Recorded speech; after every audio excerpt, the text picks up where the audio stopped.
Hello, and welcome to episode 8 of the Shigutocast. I'm your host, Beast. Today we've got a co-host, Soul. Hello again, guys. Alongside us, as always, is Taupe. And today we have with us three incredibly talented composers on the ROBLOX platform. Ayuma, Bslick, Mukar. It's a pleasure to have you guys on. Please go ahead, introduce yourselves, say hi. Hey, what's good? My name is Blaigne Ayuma. I'm 22. I produce, compose, and I play various amounts of instruments. And yeah, I'm excited to be on this little chat, this podcast, this meeting, meet new people, and experience new things. This is really fun, guys. Thank you for inviting me. Yeah, man. Thanks for coming on. Yeah. Well, I'm Mason. Some people might know me as Mukar. I make music. I compose. I produce other stuff when I'm bored. And I just try to dabble in about a little bit of everything. That's me. Heck yeah. Thanks for having me on. Yeah, thanks for coming on, dude. Hey, I'm Bobby, or Bslick, and I'm a composer and producer. Piano is my main instrument. I've played piano for probably about 25 years. Now I'm 30. And a lot of the freelance projects I work on are mostly ROBLOX. So that's the platform I mainly do work on right now. But I do other things like video work and some animation stuff too. Yeah, thanks for coming on, dude. Heck yeah. I'm glad to have you guys on. It's super, super cool to be able to talk to just a wide range of people who are in the development industry on the platform. So I'm going to start some questions off with your guys' introduction to music as a whole. Was it like your parents forcing you to play piano as a kid or go in a band? That sort of thing. So, Ayuma, if you want to start us off. Sweet. Yeah, so my mom used to play Nora Jones and a lot of R&B when I was little. My dad, I don't really know him, but apparently he was like some sort of musician in a way. So I guess I get that. I don't say get fully from him, but the influence is definitely there. Also, he's not really my stepfather, but he's basically my fatherly figure. He introduced me to jazz when I was in second grade. My mom gave me piano lessons when I was in elementary school. And then music just became that kind of outlet where I understood it. People were weird, random to me. I didn't really understand people because, like, next day they'd be mad, next day they'd be really nice to me. Whether it was bullying or just them being kids and trying to learn how to, be social as well as I was trying to learn how to be social. So music was one thing that I loved and understood, and it just grew on me. And from being a hobby, it became some sort of career later on after, middle school. And yeah, that's how I started music, through family members and I don't know, it's kind of just been there randomly out of nowhere. It's like, where did this thing come from? Yeah, I think that's a good talking point. It's like if you can move forward and try to do something and find an outlet that works for you, that can help you, hone your skills and hone yourself as a person. Mason, would you like to give your little story about how you got into music? My epic origin story? Mm-hmm. Yes. The lore. Man. So I kind of go back to when I was in probably about third grade or so. I took piano lessons for about 2 months before my piano teacher moved to New York, and that was the end of that. Really entertaining stuff. Didn't really keep playing the piano after that. I did retain some of the basics even after all these years, but next time I played an instrument was the violin when I was in 5th grade, and then the French horn in 6th grade. And after that, French horn. Woo. Your band director let you start off on a French horn, dude? You didn't have to do trumpet and work your way up? Holy cow. No, we went through these little tryout things where we had to try out all these different instruments. And I walked up to the French horn. I just kind of had this really crystal clear blare on it. And they're like, okay, yeah, you can do that. Yeah, I only did it for 1 year, though. Did you keep playing band through middle school and high school, or? No, that's when I started doing like yearbook and stuff. But at that point, I started moving into trying to play with loops and stuff for making music. And I started with these little phone apps, and I worked my way up to just little desktop apps that didn't really give you control. It was just putting loops in and going, heck yeah, I made these cool beats. Yeah, look at me. By the time I hit ninth grade, though, I got FL Studio, the trial version, and I used that for probably about 6 months until I got the full version.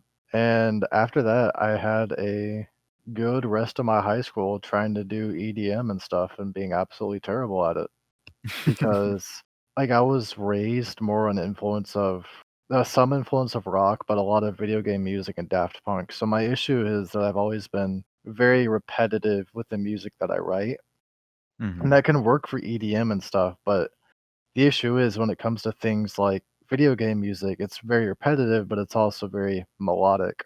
And Yeah. if you go listen to dubstep or something, I wouldn't really call that melodic most of the Yeah, I time. wouldn't call that melodic either. It's just like, Yeah, it's just heavy and yeah, I yeah, feel you, I heavy feel and you. bassy and Mhm. dummy thick. But Yeah, out there. when I hit my first year of college, and that I believe is around the time I started experimenting with trying to do video game music with like Sonatina Symphonic Orchestra, the little free thing, Mhm. and then moving on to Kontakt and stuff. And that's when I started making music for Astral Hearts. I feel like that was the biggest growth period of me learning to make music because I went from this trying to do EDM, trying to do some ambient stuff to knowing how to orchestrate things and knowing how things worked. And I think I finally found my place when I started doing that. That's my origin story. Yeah, I played Astral Hearts before, we had Sayonara Studios on, um, Yeah. last week, and, I played Astral Hearts beforehand, for, like, 20 minutes, something like that, and, like, the music was the big thing that captivated me, so I thought it was pretty Oh, good, thank so you. you did really, really good, man. I didn't think Thank you I'd get very a chance much. to talk to you, so it's cool to have you on. Oh, I'm glad to be on for sure. Bslick, what about you, man? I know you talked Yes. about doing piano. Yeah, so I started doing piano when I was 5. My grandmother on my mom's side was kind of a multi-instrumentalist. She did piano and organ and violin. Mhm, And so I think that kind of was why, my parents were already familiar that that was a thing that I could do. mhm, Um, and so they started out taking me to these like group piano lessons for kids, which was kind of interesting. So it was kind of like almost like a classroom setting, but there were like 6 to 8 kids, and they were each sitting at like an electronic keyboard. Um, and so they were teaching like several people at the same time. And I don't remember any details because again I was only 5, but mhm. I could imagine sitting 7 or 8 5-year-old kids at a piano probably was hard to like keep them from like not making Oh, any yeah. noise maybe unless they Oh, yeah. like kept the instruments off or something. But I mean, apparently it was fine. I did that for like a year, and then they immediately transitioned me into private lessons. And then after that, then I started taking lessons at a conservatory of music, like at a college. So it Mhm, was still private lessons, but it was like, I don't know if that's necessarily considered college level, but it was like at a college. Um, mhm, and I was doing like lots of classical music, mostly technique. And then I had moved with my family because my dad was in the Navy a couple of times, and we moved back and forth between Kansas and California. And we started in Kansas, and then when we went to California, I went to SDSU in San Diego and was doing lessons there. And my favorite teacher was there. He was like super into like technique and like how you play the piano as opposed to just like learning music. mhm. Um, so I really enjoyed him as a teacher, and he also was the one that started kind of honing my skill of using my ear, because that's kind of what got me in trouble with piano lessons. Was I my teacher would like play me part of the song we were going to learn or whatever, and I would kind of like remember what he played, Mhm, and I wouldn't learn as much because I hated reading music. I would just do it mhm, by listening to it. And so my teacher in San Diego would always tell me, hey, like go home, and if you have a favorite like TV show or something on the radio or whatever, like learn it by ear and then like come back and play it, and like we'll work on it. And so I thought that was really cool. Like he was the only teacher that kind of let Understood me, that. let me do that. Like other teachers, like, oh no, you need to learn how to, read notes and whatever. And it makes sense, as far as music theory is concerned. But being able to also like harness the listening part, I think was what helped me kind of do what I do now. hmm Yeah, exactly. So I'm curious, based off of you talking about doing music from your ear and struggling with reading sheet music. Ayuma, I know you do jazz, so that's probably the same thing there. Mason, you probably play by ear as well. So I'm curious Yeah, I what you play by guys would ear. say. Yeah, exactly. I'm curious what you got, like what advice you guys would give to people who are trying to learn music, trying to get into it. I know for me, like personally, I struggled a lot in school because I did band in school. I Yeah. struggled a lot with playing by ear, and as a percussionist, like, that was pretty bad.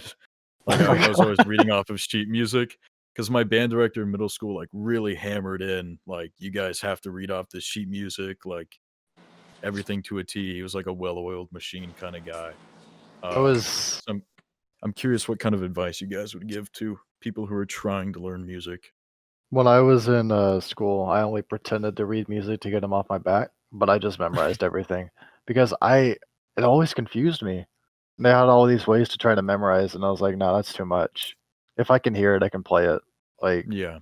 and it takes practice because even at first, when you start hearing things, a lot of the notes, you have to kind of like develop your music ear. Some people have it at first, some people don't. I'm not entirely sure I Mhm. did, but definitely just listen to a lot of music and try to play a lot of music by ear, kind of like what Bobby said when he was learning piano.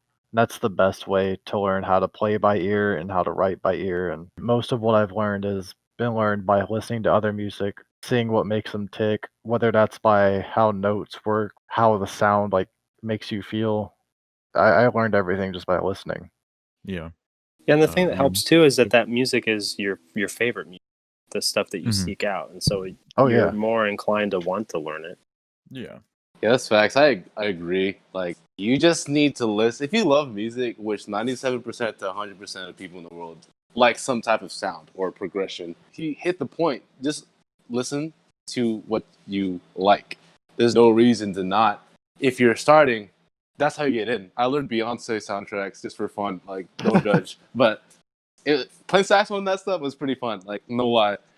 But if you want to get into reading, me, I loved it. I loved reading. I love sight reading. Like, I got into it so hard. Like, I practiced it every day. I would get a piece of music I didn't know and just look at it. I struggle so much. I can't read on piano still. So if you have sheet music in front of you, you're just gonna have to take that time to just go through the process, because like it's only if you want to read. It's not easy, but it can be fun. I loved it. I really loved reading music a lot, Mhm. and just learn songs you like. Just gotta practice it, because it's gonna take a while to understand the concept of musical theory, which I Mhm. think has some type of importance in my life. But most of all, the most important thing that a musician can have is, no matter how much theory, how much you know about what music is, if you don't have the ear for it, doesn't matter what you know. That's the most important thing in music. So yeah, there's a lot of things you can do, but the only thing I gotta say is, like, if you want to learn how to read music, practice it. Just grab a sheet of paper you Yeah. don't know, look at it, skim it, go through each note. Do that 5 minutes to 10 minutes a day. You don't have to spend an hour practicing. That process of practicing is better than practicing for an hour scattered. 5 to 10 minutes of Yeah. practicing, hard practice on one thing, it has more effect than just kind of practicing random stuff. That's what we call a jam session. You can jam after the 5 to 10 minutes of hardcore practice. That's what I did. Mhm. I feel you. I mean, honestly, that can pretty much go for anything, really. Like, Mm-hmm. you could just take 10 minutes out of your day. I mean, personally, like, I'm super busy, but I like to try to take 10 minutes of my day just to do something creative or productive to get an outlet, you know? I think that's pretty important for pretty much anyone, whether it be Yeah. music or working in Blender or Roblox Studio or writing or whatever. Mhm. Yeah, I feel like if I went a day without doing anything creative, my brain would probably split apart or something. Facts, dude. Same. Yeah, so you wanna practicing go is important, but I think a lot of people downplay the listening part of music. 'Cause I think Oh a lot of yeah. people listen to music in the background while they're working. But I think it's very important to just kind of shut everything down and deeply Oh listen to yeah. the music. Just shut your Facts. eyes and try to understand what you're listening. I think that really helps. Yeah, But sometimes at night I'll find myself pacing around and just listening to music. Yeah, same, Just dude. just to listen to it. It's enjoyable. It's fun. yeah, Yeah, exactly. but I got a question for you guys. So, All right. when you approach a new project, what's your creative process? I guess I'll take the floor on this one. Yeah. So, and it's funny. Like I've had a few clients ask me to this question, kind of like what do we do now? Like I'm interested in working with you. What are the steps we take? And a lot of the times, it really depends on the client themselves. That's going to guide what my process is going to be. Because some people, they are familiar with my work and they just say, I just want like some Bslick tunes that fit this theme for my game. And then there's other clients who are like, I want the music to kind of be like this aesthetic, and it needs to be maybe these instruments or something. Like they have kind of a more specific idea of what they want. And so that really kind of changes my process. Gotcha.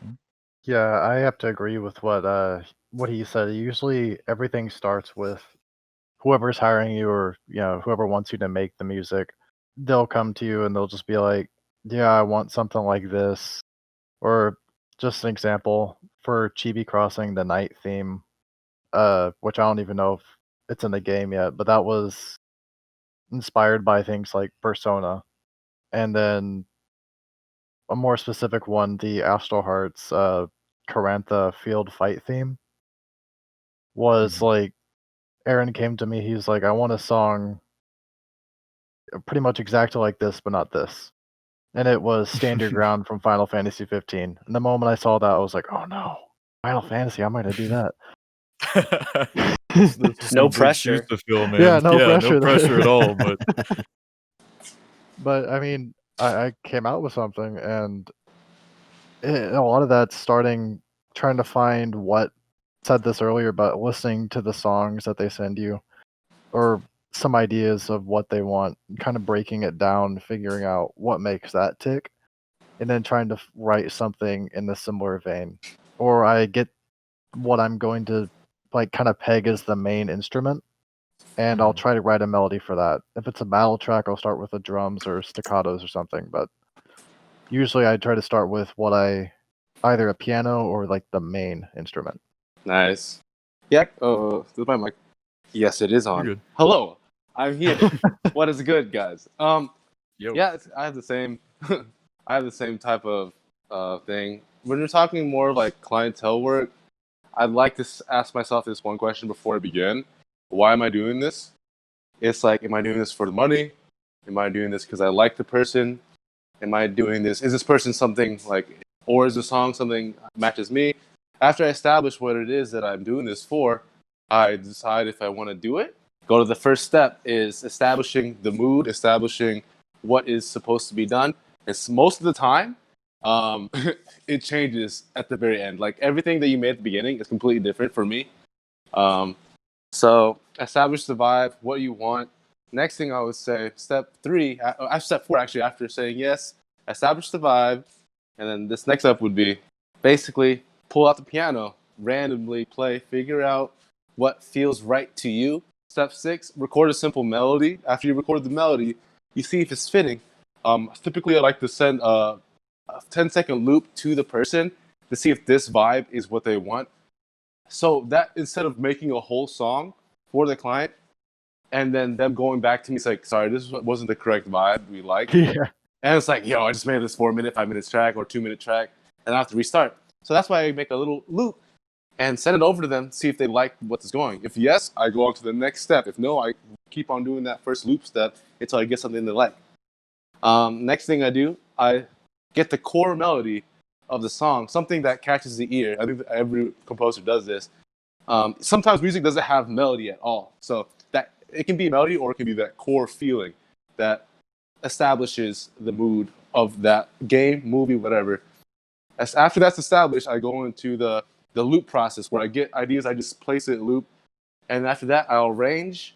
After the arrangement, I'll done again. I'll send it over and see if they like the arrangement. If they don't, I'll rearrange it. I'll change ideas. After that, after the arrangement process, I go into the finalization process where I add in fills. I add in whatever needs to be added, extra chords, or I take out stuff because sometimes simplicity is the best thing you can ever go for. Sometimes you can take out everything. So sometimes I take out almost everything. So whatever needs to be done, I do that finalization process. I send it over again. I like it. It's really good. It's really good. Okay, cool. Now I go into the mixing process, and then I send them the mix. They like the mix. I master it, and then that's it for at least the business. Cash money, baby. Cash money, happy client. Yes, sometimes not, but you never know. Yeah, you always get those. Yeah, so many stories of that. Yes. You guys talked about a little bit about like some of the tools that you guys have used with your craft. So I'm curious what kind of recommendations you guys would have for like software or hardware that you guys use regularly, and then Kontakt. some advice for beginners. Kontakt, hands down. Kontakt's got everything. Yeah, if you want to do if you want to get into orchestral stuff, or even there's a lot of effects and hybrid libraries, but I feel like everyone who is going to be doing this absolutely needs the full version of Kontakt, so they can use just the wide, massive variety of just options that are out there. Yeah, it's easy to look for instruments that it'll say on there in the specs that it's Kontakt compatible. Yeah, and sometimes they'll say like whether they're compatible with the free version or not.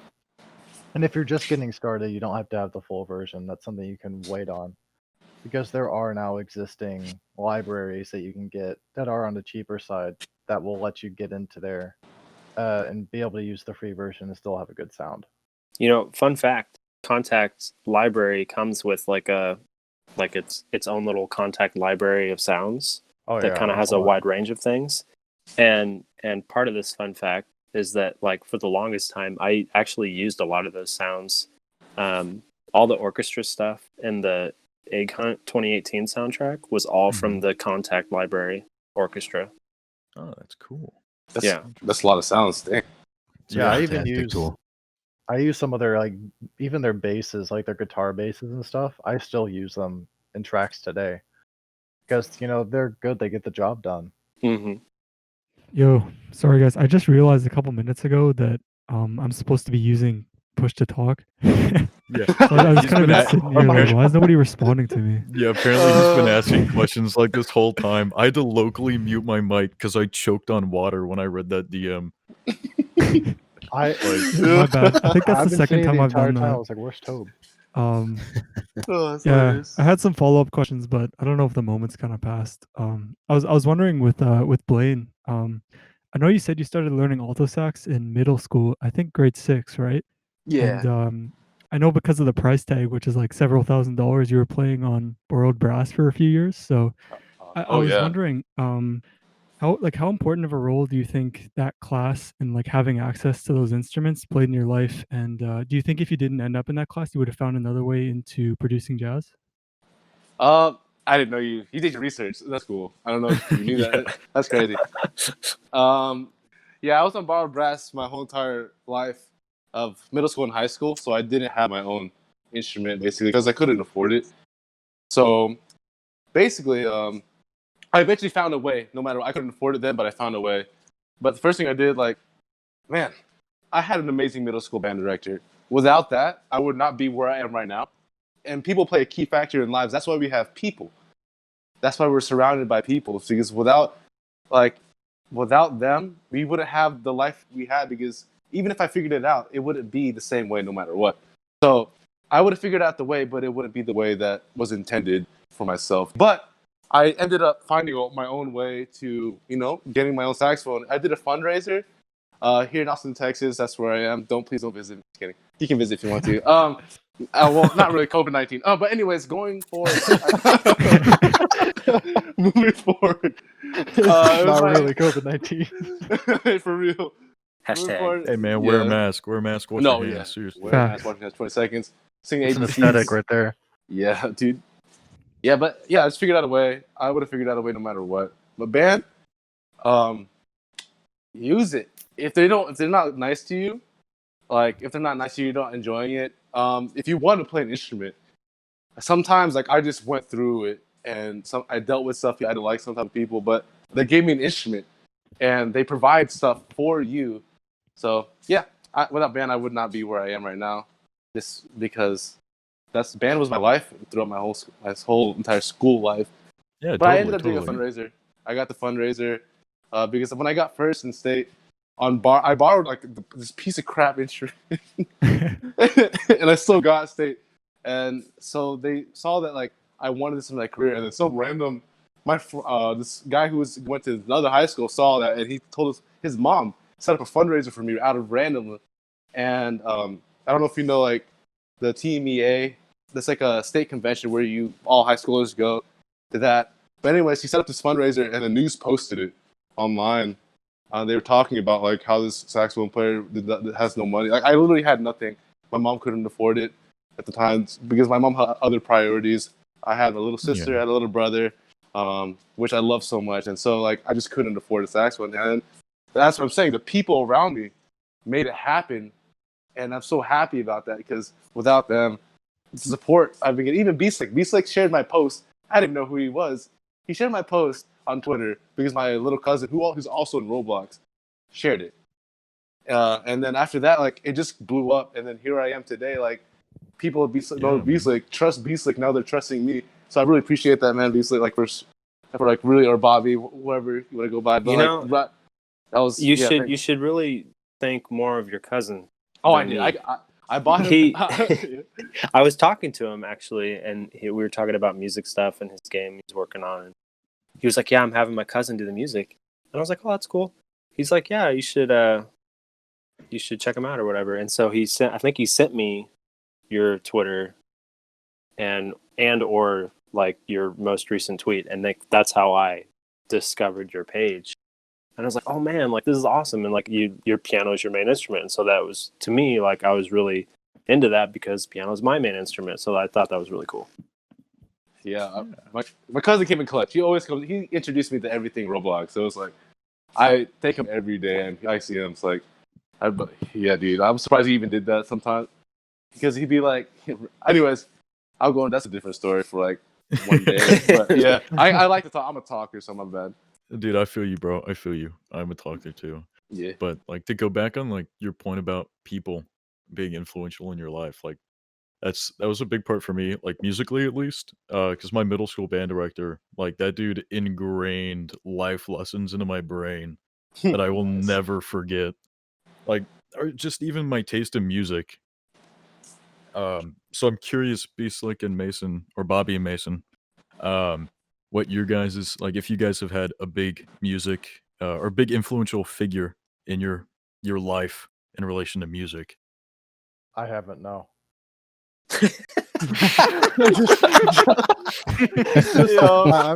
Nah, man, nobody really. It's just me, bro. I mean, I had Fair enough. There was influential artists, influential games or whatever that would influence my style, and that made me want to get into it. But really, when it comes to just playing music, I just kind of got into it because I wanted to, because it sounded like fun, and because I liked music. So I can't say I had this one band director or anyone that really ingrained it in me that this was going to be my journey of life. I just kind of happened. You were the main guy. And I think that's on there. I think there's two different sides to this because I think that it's good either way. You can have a lot of influences, and I think that they can help kind of guide you in a direction. And then at the same time, on the opposite end, if there aren't any outside parties influencing you, you know, it truly is like a craft that is just yours, you know. It's a long journey. Yeah. Yeah. And I think it's a fulfilling one too, you know. Oh, for sure. yeah, definitely. Let's And continue, Bobby. a big influence for me, I think, would be my grandmother, like I mentioned in my intro. You know, she being the multi-instrumentalist, I think I kind of looked up to that, and like having that kind of talent and being able to just sit down and just play whatever from memory just for myself. You know, she would, like, we'd go over to her house and she would just randomly, like, nobody was around, she would just sit at her piano and just like start playing some random song. And I think that is kind of like what I aspire out of like playing piano and playing music, just being able to enjoy it for myself, you know, as kind of relaxation. Yeah.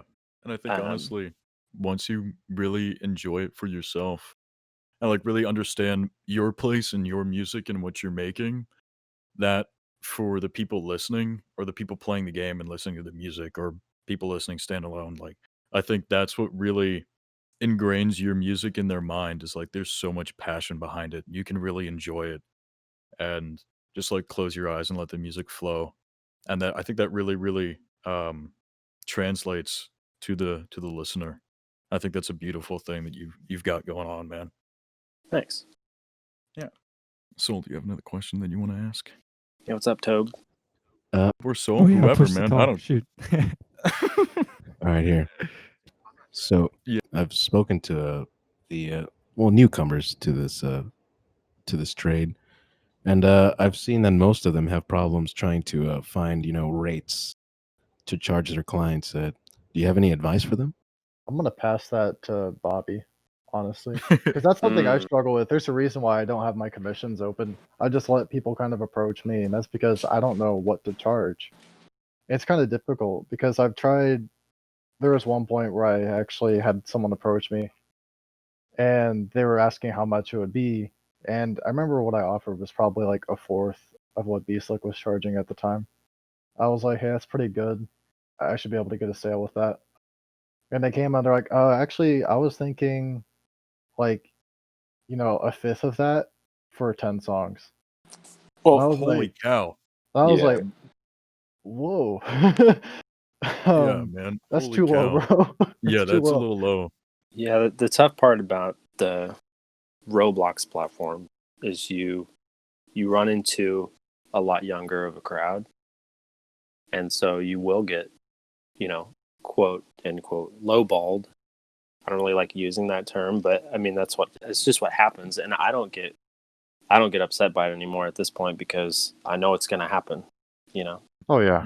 But then there are going to be other developers out there who have more built up groups and built up game collections and fans that they're building their games for that will be able to afford your prices. So they're out there. You just, they're not going to come right away. Yeah. Yeah, I just think it's just difficult trying to find what rate to put yourself at. Yeah. Especially when you're trying to open up, like, do you go by minute? Do you go by, like, how long it takes you? And I think that's something that even professional composers struggle with at times. I've seen a lot of videos from various people, like, discussing how they do it and what works for them. But I've heard it's just different for everyone, and I have to find out what's good for me, and that just really goes for everyone else too. Exactly. Yeah, it's whatever. It takes time, honestly. That's where portfolios also come in handy. It's setting up that portfolio and just linking it with wherever your commissions are listed. Because that lets people see like what they're gonna get.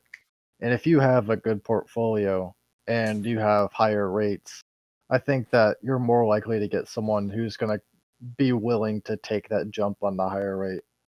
Oh, yeah, that's facts. People who aren't. Because you had something to show. Gotcha. So, Mason, you were talking about VSTs. I've got a question about DAWs or DAWs.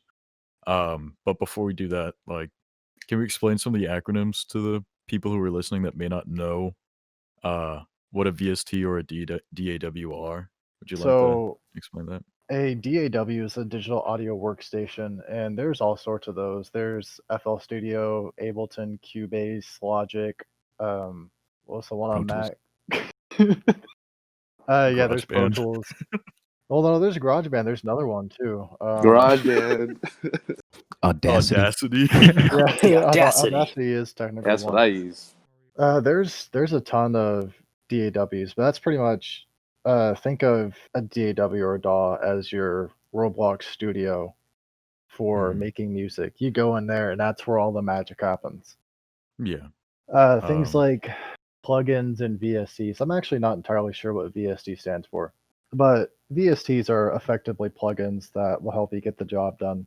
Like Kontakt is a sampling VST, mhm. and basically it's programmed so they'll have, for example, if you have a string library, they'll have an orchestra or whatever come in, and they'll record them playing a D note and an A note, like, their entire range, and they'll have them play it with different articulations, like, trill, staccato, spiccato, sustains, and then they'll record the transitions between notes like legato and other things. So, and they'll program it so when you play it back on a keyboard, it sounds real and it sounds like you would hear it, I don't know, on a stage or something like Mhm. that. And that's really, yeah, that's what it comes down to. It's effectively like programming real sound to get a real sound, if that makes Mhm. sense. Yeah, and sometimes you'll find super cheap ones, and sometimes you'll find like really super expensive ones. And one thing I've learned is like, for instance, Spitfire Audio has some really good libraries, and they're expensive. But one of the ones I noticed that they call them round robin notes, and so Yeah. if you're hitting one note a bunch of times, just a single, like the same note over and over and over, if you have a really cheap VST, they probably only have one recording of that note, and so you can more easily tell that it's a fake instrument because it sounds the same over and over and over again. But in these other libraries that are like more expensive, they've recorded like 6 to 8 different versions of that note, and they all have different intonations and stuff, and it'll cycle through all the different ones as you hit that same note, and it sounds way more realistic, and Yeah. you can actually fake more of the fake instrument in that regard. That just goes to show, like, in a lot of ways, especially with making music and sound design in general, is like sometimes you can't just skate by with the cheap stuff, and sometimes you gotta go all in, especially if that's something you want to do professionally, even as a hobby. I think it's good to put your investment in, put your money where your mouth is, I guess, and invest in something a little bit more expensive to get a little bit more out of it. One thing I will say about the nature of some of the Kontakt libraries and VSTs you'll see is that expensive is not always better. And that's like Well, that's one really big thing is that throw what I said you out the window. you'll have some places like Spitfire that will charge a lot, but Mhm. you'll find libraries that you might actually prefer the sound of and the feel and play of that are half the price or even more. Some of the earliest libraries I got before like $50, and some of them I still use today because some of them are just like kind of top of what they do, Mhm. and some of them are just honestly they have a better sound. It's kind of like case by case in that regard Yeah. too. Yeah, so, if you're listening, just take what Mason said over me. Yeah, but sometimes like you gotta spend some money. So if you have to, Oh then yeah, figure it out. But most of the time, like look at what you have available. These DAWs, or VSTs, like they have so much stuff in it already. Like if you can't afford it now, it's all good. Like you'll figure it out. Like there's always a way. Yeah, I was gonna ask, what are some of your like, what do you guys use for your DAW, or and what are some VSTs you guys use whenever you're composing stuff? let me Those are open this trade bad boy. secrets. Secrets? Mom's recipe. Secrets.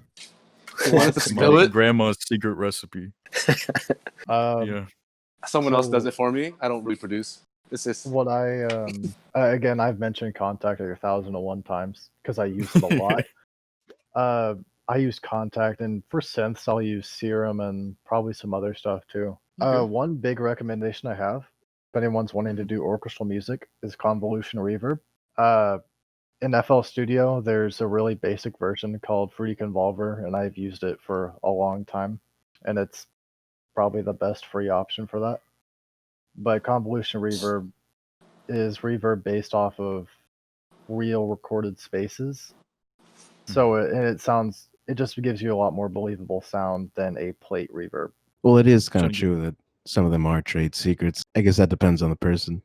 Oh yeah, If you want to share your tools in your tool chest, you know. I'm open to share anything, honestly. Yeah, I'm open to share my tools. I don't care. That's what they're for. I'll tell you two of my favorite instruments that I use most often, and one is an upright bass, and I Ooh, could yeah. never get a good sounding upright bass, but this VST is amazing, and it is called. Get your pens out. Okay, I'm ready. All right, bet. Ample bass upright. Prepare to copy. Ample, like sample without the S. And this Is that bass for upright. Kontakt, or is that standalone? It's Kontakt. Oh, Write you it know down. what? Sorry, that's my bad. It's not Kontakt. I lied. Oh yeah, Sweet. it's not. I don't have Um, contact. But worth it, in my opinion, specifically, especially if you're going to do jazz. But if it's any song that like needs that upright, like folk music, like bluegrass or something, it sounds so good. And then piano I use, and the piano is Kontakt. It's called the Grandeur, and that piano sounds super nice. And I think it, to me, can kind of cater to all styles because you have a lot of editing options with like one section is called tone and the other section is called anatomy, and you can really super play around with all of the sounds. They even have this one section. I don't use it because I haven't done any like solo piano stuff, but to me, for this, you can do it for like a solo piano piece, and you can actually turn on like noises, like the hammer noises, the damper noises, the pedal and the string noises, and you can change the volumes of that and stuff. So you can really like customize exactly how you want it to sound. I have something similar with the Cinematic Studio piano. I haven't tried the Grandeur. I think I have it though. But the Cinematic Studio piano is what I use a lot, unless I'm doing really soft pianos. For the really soft piano, I use the soft piano that is part of Spitfire's Labs, which is free stuff for their own free plugin. That's a really excellent little thing, and I've used that in actually the title screen for Astral Hearts, which is probably my most asked about song for people who come up to me. The piano that you hear in that is it's just the free Labs piano. It's really soft and it sounds really good. If you have Logic Pro or GarageBand, you don't. Their stock plugins are so good. For 2 years, I didn't buy any VSTs just because, like, they had like it's all about your ear, honestly. But if you want to spend some little money for a nice keyboard sound, Keyscape or piano, like Keyscape. Oh my, I don't have it. It's something I want. Like, it's a dream right now. It's like $500, I think, $400. But if you ever want to get into that, Keyscape, oh my lord, has the keyboard. They've went all over the world, individually recorded notes. So it's essentially you're playing the actual instrument. Like, it's not just digitally. It's not developed like that. It's so good. But yeah, like if you have Logic or GarageBand, like even on your phone, just like if you're a Mac user, of course. I'm not a Mac user anymore, sadly, so I had to relearn. But yeah, dude, I have to relearn another DAW. Oh, rest in What do you peace. use now? I just use Mac Windows. I use Master Race, Ableton. baby. I That's see. just me. Okay. Yeah, that's cool. I love it. I wanted to do FL honestly, but I already knew Ableton, and I just won't learn it. Like honestly, and as far as that conversation is concerned, like I've used FL Studio for a long time, but like I have friends who use Ableton or Logic, and they make amazing stuff. And at this point, I feel like all of these DAWs are kind of just plug-in holders. Because a lot of the times you're just using the plugins, and like some of them have built-in features, and people get to they get used to those features. And I'm used to how FL Studio, like the flow of the user interfaces and like the quirks of it. Yeah. So that's why I just stick with the one. And at the end of the day, no one's listening to your piece of music and going, "Oh wow, he must have used Pro Tools." You know, nobody Yeah, knows that exactly. information. So Well, as long as yeah. it sounds good. Oh, For the building off. longest time. Oh, sorry. Go ahead.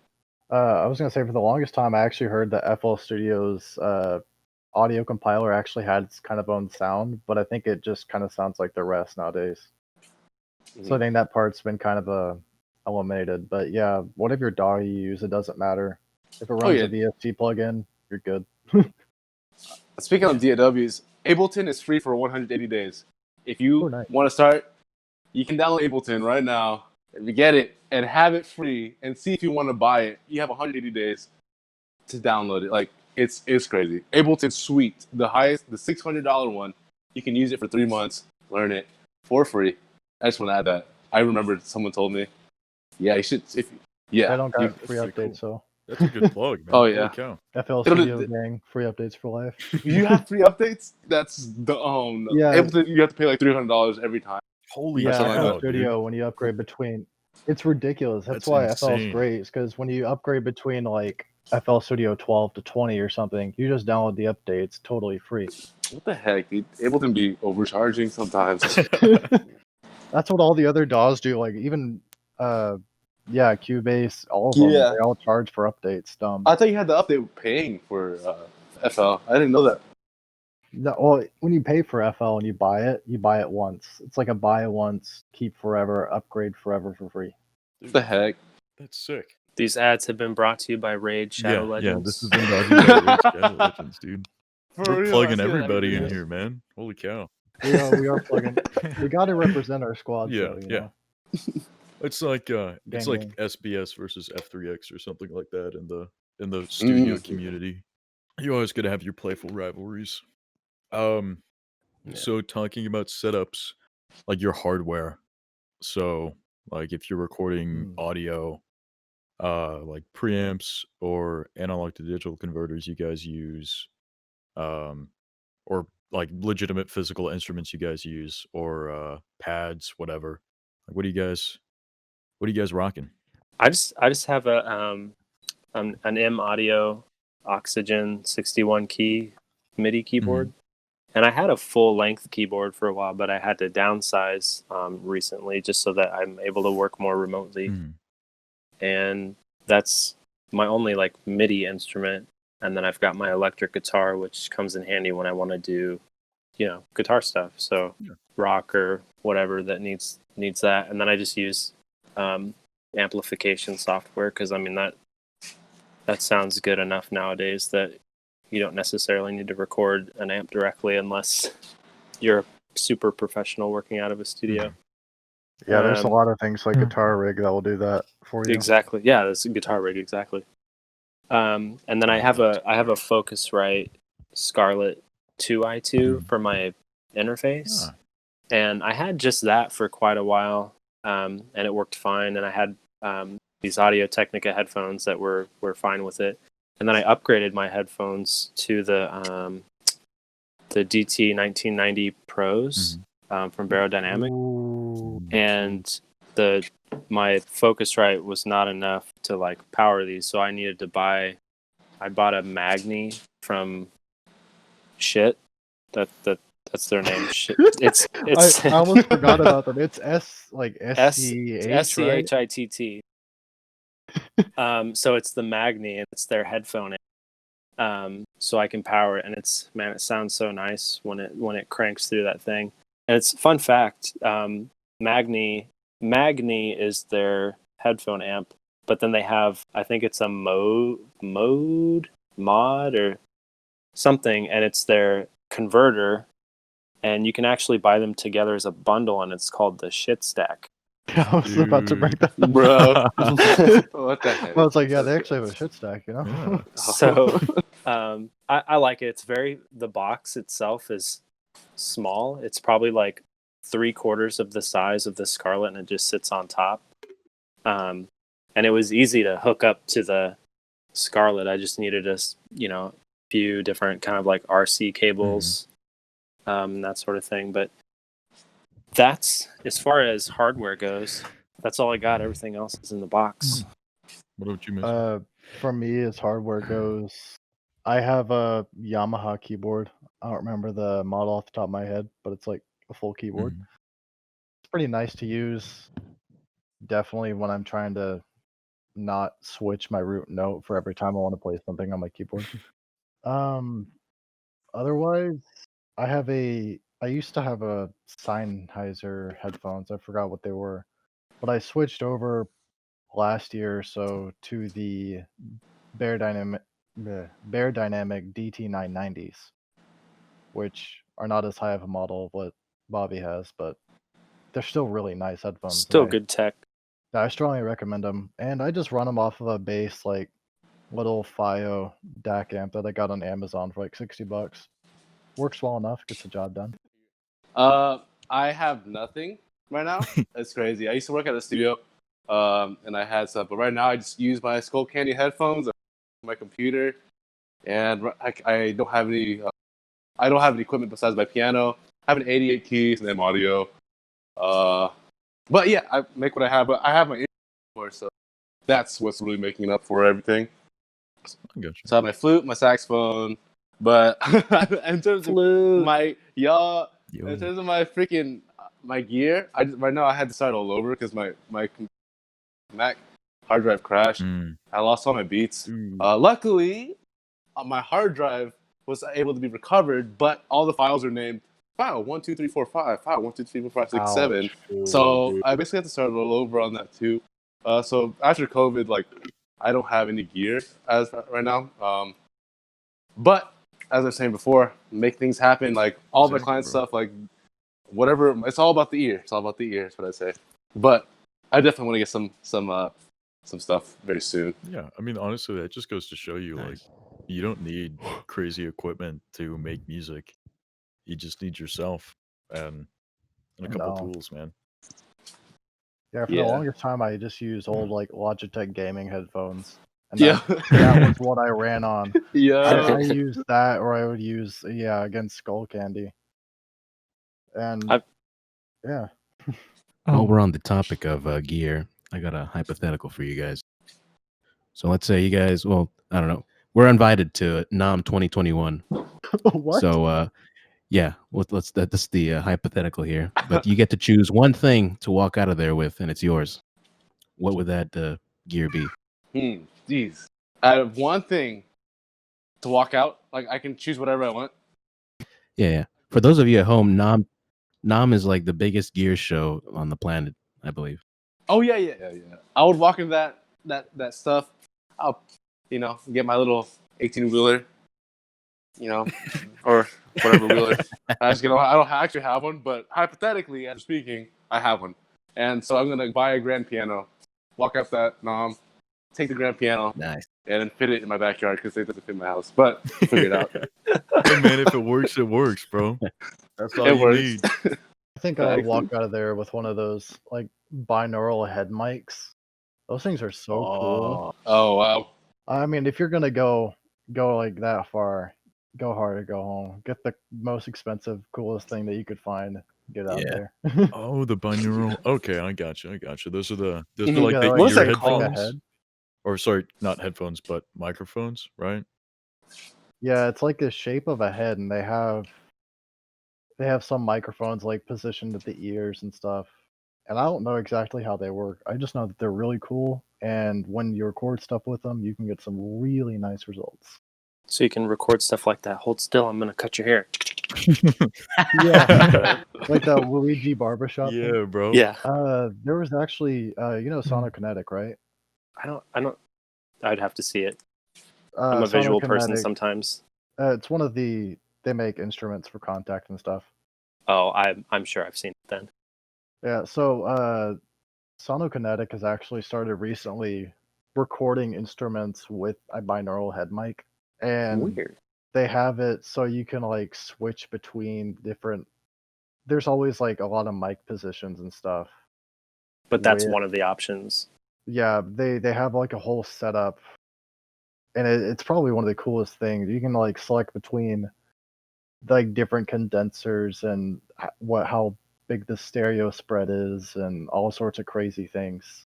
And it's one of the coolest sampling methods I've ever seen. Dude, that's Hmm. insane. Huh. What the heck? Super cool. While we're still talking about gear, I was wondering if there's any hardware or VSTs that you guys would recommend to somebody who's just getting into music and maybe who just wants to fool around a bit. And just as kind of a follow-up, I know that like Ayuma was saying that Ableton is like $300 every time you want to update it. And for me, like I remember when I got an electric guitar when I was 12, and like you would not imagine the surprise when I was like, oh shoot, like I can't just plug it directly into my computer. Like I actually gotta go and buy an interface, and it's like it's such a like I was wondering if there's any like hidden costs you think you should be aware of if you're getting into music. The hidden costs are all in the samples. If you're Mhm. gonna do like orchestral stuff, that's where all the hidden cost is, because you'll see things that will range from $5 to $800, and it's crazy. And another hidden cost is space on your computer. You'll probably want a hard drive that has a good few terabytes on them, Mm. because when you start downloading, some of these sample libraries and stuff, they'll run from like 1 gig. Some can get up to like 20, 30, 50 gigs. It's like downloading a new Call of Duty every time you want to get a new instrument on your computer. It's pretty bad. Yeah. Yeah. More gear. If you don't have a computer, anything, like you just want to start. If you don't have an iPhone or you have an iPhone, besides GarageBand, there is a free app. Oh, it's not free. It's like $2, but still, that's pretty good. Inexpensive, yeah. It's pretty Yeah. $2, $2.99. It's $3. But anyways, it's called Koala. A lot of my friends who wanted to get into sampling, it's more hip hop based, but you can do whatever you want with it. But you basically get on your phone. You can plug your phone into your computer and then drag and drop sounds, or download sounds from your phone. You just drag and drop sounds. You can literally download a link and you can chop it and everything. You can sample. You can record your voice on it. There's also like other plugins in there. I don't really know it that well because I barely use it. People have made beat tapes on it, chilling on their Ooh. couch with their iPhone headphones, and it's such a good app. So Koala, it's basically free. It's super dope. Koala. Ooh. It's basically free. It's basically free. Koala. This Oh, no, Shigutocast there's another brought to you one, by another sponsor. Koala, baby. Yeah, we can't say too many nice things about apps that aren't paying us to Yeah, sponsor. exactly. Okay, We gotta make Koala. money. It's kind of good. You know, just Koala, kidding. it's okay. Okay, I back to mean, Raid Shadow Legends. Yeah. Raid Shadow Raid Legends. Shadow Legends, baby. Give us a call. So when you guys are not working on a commission and playing your instrument of preference, what is your favorite key to play in? A minor or C major. Probably, I got 3 keys that I love the most, and that's gonna be A, D, or E. I love E and D. Okay, that's not bad. Yeah, man. Hey, man, I love D. That's me, though. That's me. You, bro. Yo, no, yeah. D's actually a fun key. I can defend it. D's actually a fun key. But If really you fun. listen to someone like Hans Zimmer talk Mhm. about what he writes in, he says he writes in D because he actually has a reason. It's the lowest that a lot of string instruments will go while retaining a good like timbre sound. Mhm. And I've kind of discovered that he's right. When you hit that low D note, it's probably the most satisfying sound on the entire keyboard. I don't. You're good, bro. You're good. That was my three. How old is she? Jeez. Anyway, she's small. Like my parents. I don't have a preference with key. On the same subject, at some point I don't think I do it anymore as much nowadays, but I actually had a Google sheet of like all the different keys, and whenever I went through and like started new projects, I would like mark off the key I did last, and I had like a list of major ones and a list of minor ones, and then I would go down the list. Huh? I think you posted on Twitter about that once. I think I did, yeah, because I was like, in my mind, I was like, okay, I want to make all these, songs because I'm working on a bunch of songs, but I don't want any of them to be in the same key necessarily. just to change it up Spice or it whatever. baby. So I feel like when you play in a different key, like sometimes it just makes you think differently for whatever reason, because on a keyboard at least, the pattern's slightly different. So I was like, I kind of want to switch it up. Yeah, that's definitely true. I remember when I saw that post when you posted it, because I was like, I've been writing in this one key for a long time. I really need to change it up. And so the like following 10 minutes later, I tried writing something in A sharp. That was interesting. All right, I got another hypothetical for you guys. Oh boy. So if you guys could jam with any musician, alive or dead, who would it be? Yikes. Dude, that's a big question. Dang. Holy cow. Yeah, I know. Most of the jazz musicians I know were like drug addicts, so I don't know. Oh my god. No, I'm just being serious. I mean, you're not would love wrong. to You're not watch wrong. them, It takes a special kind of person hopped up on something to make jazz like that their whole career. Well, I'm asking who would you jam with, not do drugs with? Oh, we should have been more, specific. Yeah, Dang, man. Yeah, exactly. You said jam, not drugs. Yeah. Yeah. Well, I mean, music is a drug, so I mean, there we go. Another hypothetical. ooh. We good. For me personally, I got 3 that I think would be really cool to work with, and they're modern composers. It would be probably Mick Gordon, who does Doom, Ooh. or man. Mick Gordon would be awesome to jam with. Sarah Stockner, she's done a lot of the recent Assassin's Creed games, as well as the new Modern Warfare. She has a really unique way of playing with synths and just really bizarre, unique instruments and making them sound really cool and unique. And she posts a lot of videos on Twitter, doesn't she, of her playing? Yeah. Oh yeah.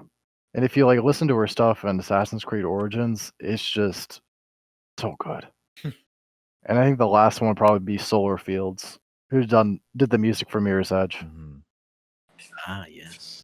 I would like for speaking of more serious now, in terms of people, like someone I really looked up to, I still listen to music, is a hip hop artist named Mac Miller. Yo. Very versatile, very, I would love to I've always wanted I'm kind of devastated still, but just his music, his approach in life and how he approaches music. He's such an open dude. I would love to make music with that dude. Like no cap, he was amazing. Moving forward to more unknown artists, Trigon Hamasian. He is a composer. He's a pianist. He's still alive. He's 20. He's 28, 30. How do you spell his name? He's still a young dude. Tigran. Hamasian. HAM. Mm-hmm. Okay. Hold Oh, on. HAMASYAN. That's it. YN. Yeah. Yeah, that's it. But oh my gosh, listen to his Berkeley. He makes metal, Eastern jazz. Dude. It's oh my god, it's that super sounds cinematic. Cool. Holy cow. Listen to, Wait, you should please. Middle Eastern jazz or Metal Eastern and jazz? No, Middle Eastern type of jazz.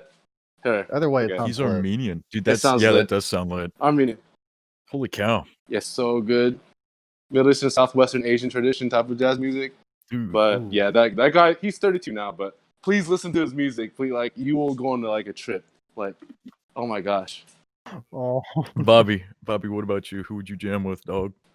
So I would jam with Ben Folds, and he's still alive today, but he is pretty much the artist that convinced me to play the piano and sing vocals at the same time. I first heard his Rocking the Suburb album, which was not his first thing of music in the world at all by any means, because he did all the Ben Folds 5 stuff earlier. But that was my first experience in hearing his stuff, and I was obsessed with that album for the longest time. That I learned 2 or 3 of the songs and how to play and sing them.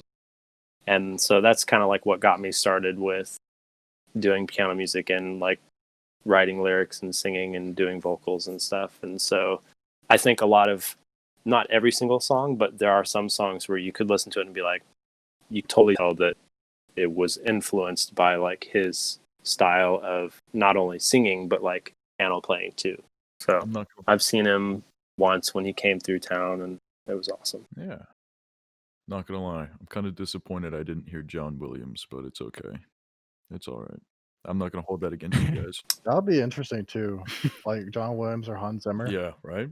Oof. You know, I Ooh. I don't have a specific person that does orchestral music that like I look up to. I kind of see them as kind of a whole group. Fair enough. Yeah. It's like they're up there, and you're just like, Yeah, they kind of seem Yeah. untouchable. Yeah, Yeah. exactly. They're kind of just untouchable beings in the music industry, you know?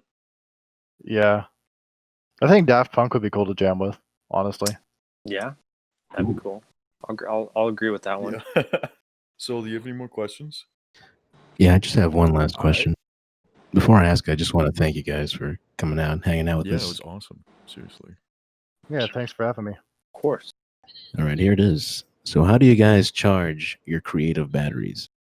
So as I mentioned earlier, I was laid off last year in January, and ever since then, I've been doing this full time, and it is definitely different than doing it as a hobby. We'll tell you that immediately. I am spent creatively like every week. And like I never talk about that on Twitter because I don't, for me personally, I don't think it's a place for me to vent about that stuff.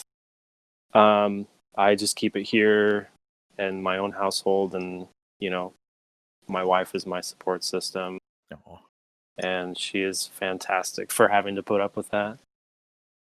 And but no, she keeps me grounded, and just always have to remind myself that like I am like lucky to be doing this, that like I'm able to use this skill to be able to work from home and make this work. And even though there's a skill involved, it still is something that, you know, you have to keep like motivating yourself to like push through and like do projects and that sort of thing. And being home, it's hard to stay on task. So that makes it difficult. Yeah,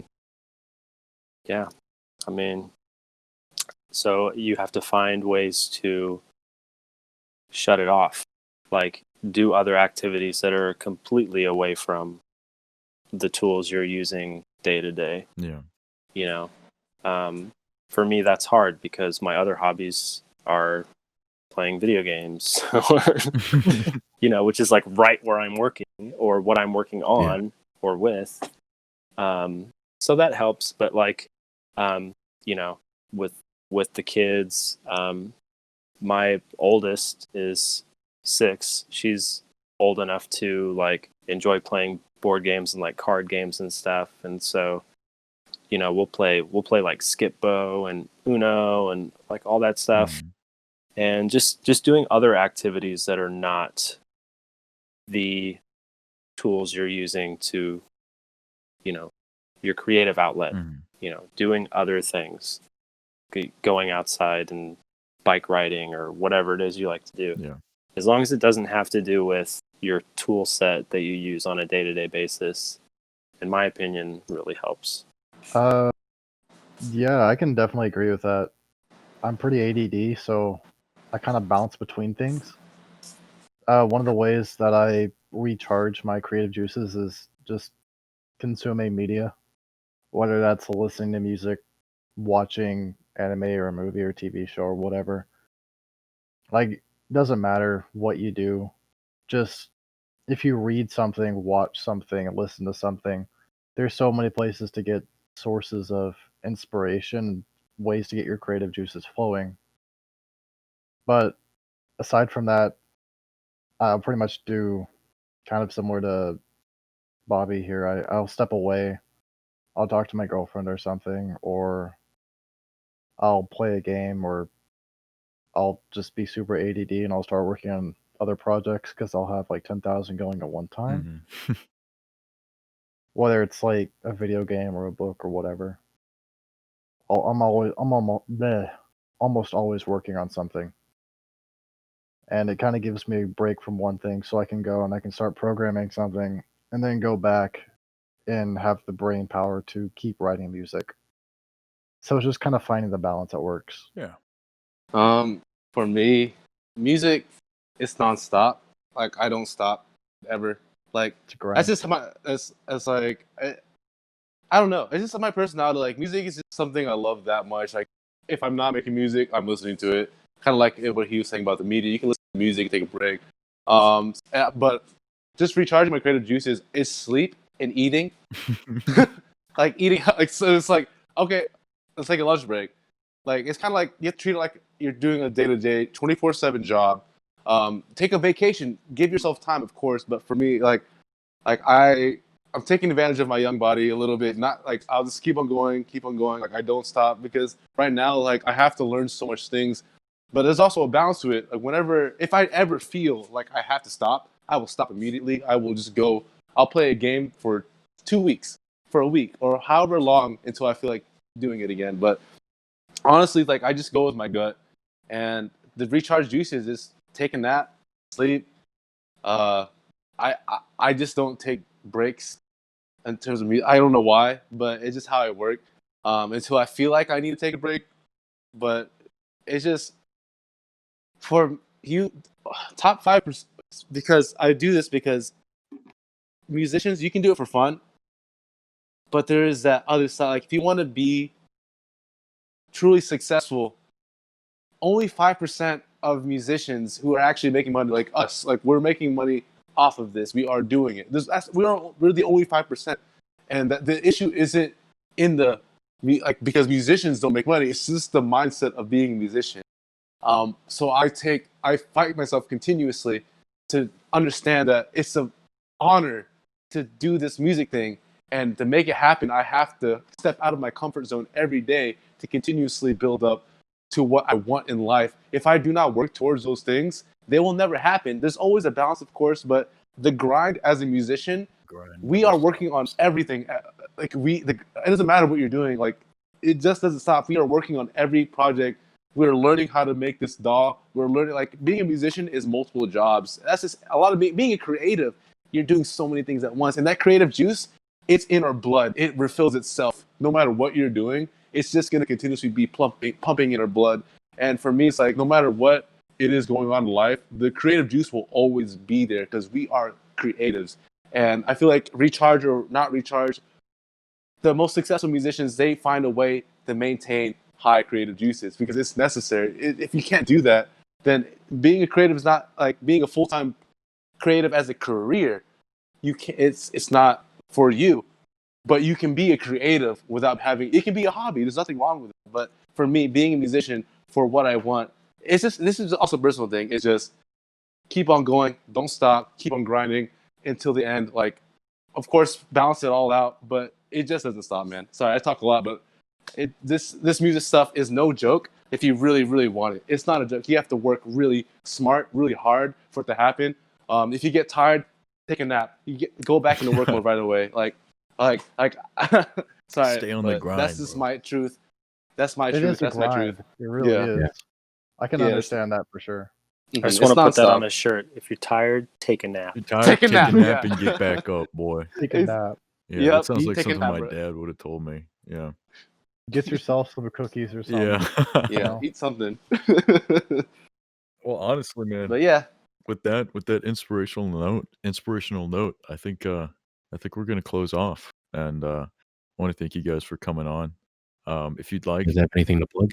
oh yeah, I was gonna say, plug what you guys are working on, some projects you guys have been a part of, your Twitters, whatever you want. Go ahead, drop it now. I guess I'll Three, start. two, one, go. 3, Yeah. 2, 1, go. Make song. Yeah, you can find me at on Twitter at Mukar Hanako, or alternatively at Mukundev, MUKKUNDEV. In the meantime, if you're trying to check out some amazing stuff, definitely go check out Astral Hearts. You did some pretty good work on there, and Chibi Crossing as well for Mason and Ayuma, right? But both of you guys have done some music for that game. Mm-hmm. Yeah, go check that Yeah, out. he did the day That's crazy. theme. I did the night theme. Yeah, That's crazy. You know, funny thing is, I did a menu theme for Astro Hearts a long time ago. Really, dude, this is holy cow. We've I come remember full that. circle Small from last community, podcast, dude. It's crazy. Yeah, Aaron made a tweet. I think it was in response to you guys, and he was like, "Wait, I've worked with all three of you guys." Bobby, go ahead, plug your stuff, dog. Sure. Yeah, Twitter is my main social platform. You can see me on there. That's how I basically built my business. So I'm really super active there, and it's Bslick Composer. And you can find all of my music on YouTube under Bslick. I've got all my streaming under the same name. And if you catch my ROBLOX series, Blocks Castle, don't judge me on the animation. Just judge me on the narration because I do most of the voices on it as well. Yeah. So, Well, sick. Ayuma? Howdy. Howdy. You can find me. Howdy. Anyways, oh yeah, Texas. Yeah. Got it. You can find me. Yes, sir. Gang represent. Yeah. You can find me at all social media platforms. My website's also ayumaofficial.com. Twitter, everything's Ayuma Official. I'm currently working on an orchestra I'm recording, and also me recording all the instruments live and implementing digital with actual instruments. It's called the Trap Philharmonic. I'm still working on my first project, but I did do a remix just to kind of throw it off. It started off, it's called the Black Panther remix. During this time, I think it was necessary for me to post it, whether, I just feel like it was a need. And it's on the Trap Philharmonic. You can find it on Twitter and Instagram called Trap Harmonic. And yeah, if you feel like you want to listen to like hip-hop orchestral music or EDM orchestral music, just strictly for that, that's where I'm posting all my orchestra. So yeah. Sick, dude. Again, like, thank you guys for coming on, seriously. Actually, Soul, do you want to plug your stuff? Sure. You can find me on soundcloud.com/Supchomsky, SUPCHOMPSKY. Yeah. Well, thank you guys for coming on. Like, seriously. Thank you, Soul, for being a cool Oh, thanks for co-host. having me. of course. Yeah, no problem, man. Thanks for inviting. Yeah, so I guess we're gonna close it off. Thank you guys for listening. Feel free to drop a comment, drop a like, subscribe to the channel. It's a pretty good one. We're pumping out some nice podcasts. So, yeah. Alrighty, peace out.